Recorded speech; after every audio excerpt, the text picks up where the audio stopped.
The Award at 50 podcast. I'm Craig McCulloch at King George Secondary in Vancouver, in the west end of Vancouver, with the award leader at the school, Hanif Karmali. Thank you for your time.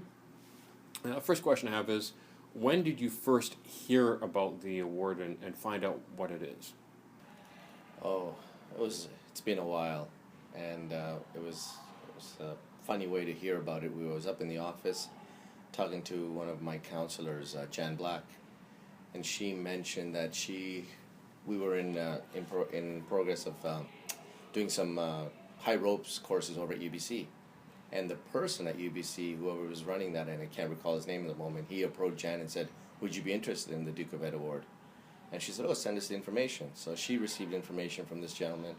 We looked at it and we thought, yeah, what a great idea. I think we can get involved, and we'll try it out and see how it goes. How has it gone? It's great. 300 applicants and participants later. It's been great. Kids have really taken to it, really see the value in the award, and some of them have gone on to pursue the gold award after leaving school, which is always a challenge because sometimes with teenagers, they're happy with what they have, but if they have to pursue things on their own, they don't.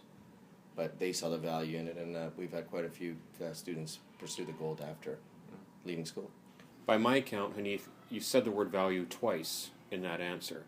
To you, what is the value of the Duke of Edinburgh's award? I think in this day and age where students and especially parents are really looking at looking at school in an academic way only. And I think what the Duke of Ed Award does is it shows other areas that are just as important, if not more, in life and in society, and how we form these individuals and what values they leave with.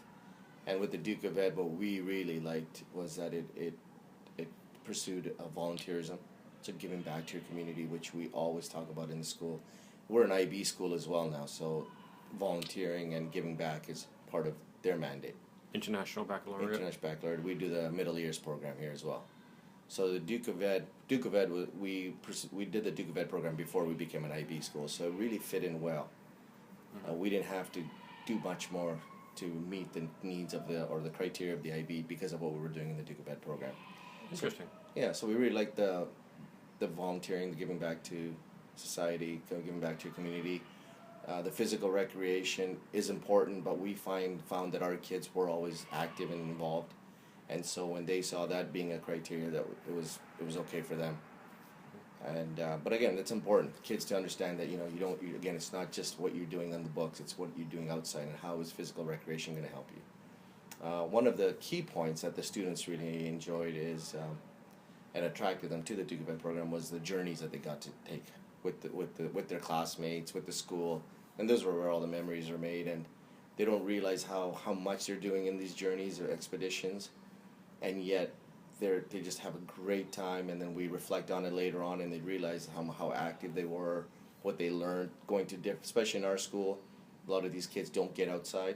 They live in the West End. Most of their life their high school life is in the West End, because they walk everywhere. They don't have vehicles.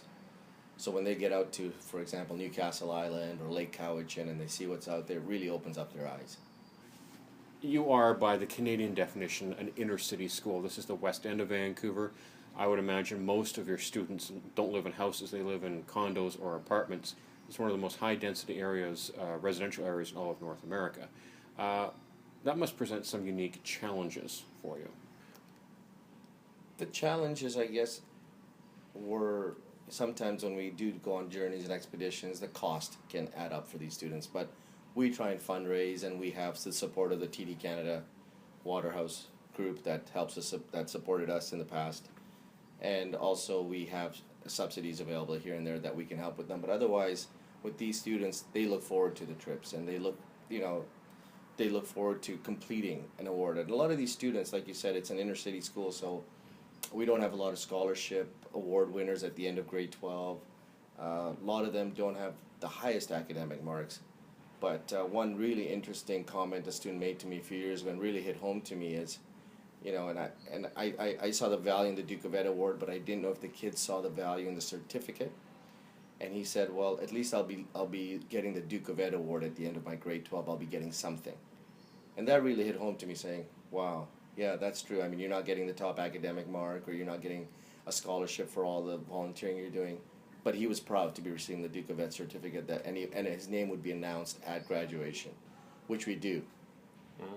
So that really hit home, and I thought, okay, it is worthwhile. It's really worthwhile, yeah.